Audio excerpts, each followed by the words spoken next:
Кіші ғарыш денелері. Күн жүйесі өте үлкен және ғажайып әлем. Юпитер мен Марстың арасында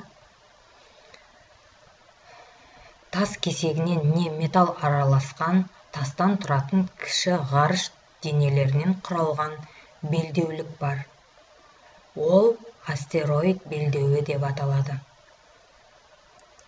Олар Юпитерден таралған тартылыс күшінен арқасында бір-бірінен соқтығысып, біріге алмай жүріп отырады. Және соқтығысу арқасында күн жүйесінен шығып еркін қозғалуы да мүмкін. Кіші ғарыш денелері төртке бөлінеді: астероид, метеорлар, метеориттер, кометалар. Олардың айырмашылығы неде?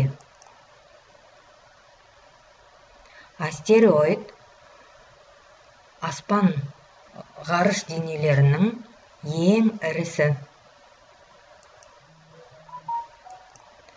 Ал метеориттар астероидтан кішкене ғарыш денесі.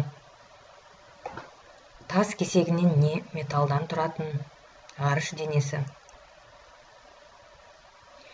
Егер метеориттар жерге атмосфера арқылы ұшып өтсе, олар метеор деп аталады. Ал жерге бүтіндей түссе, ол метеорит болады. Метеориттердің құрамында темір бар, сондықтан олар магниттеледі. Бұл ғарыш денелері күн жүйесімен бірге шамалас.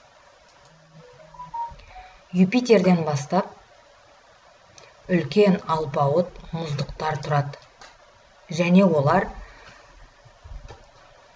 үш газ ғаламшарынан өтіп, үлкен Кюпер сақинасын құрайды. Және олар бір-бірімен соқтығысу арқылы күнге қарай бағытталып, кометаларға айналады.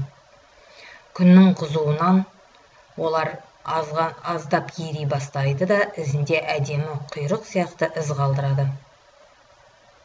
Бұл кометалар ұшып жүріп, жойылып та кетуі мүмкін. Ал сіз бен бізге аспаннан осындай әдемі көріністер көрінеді.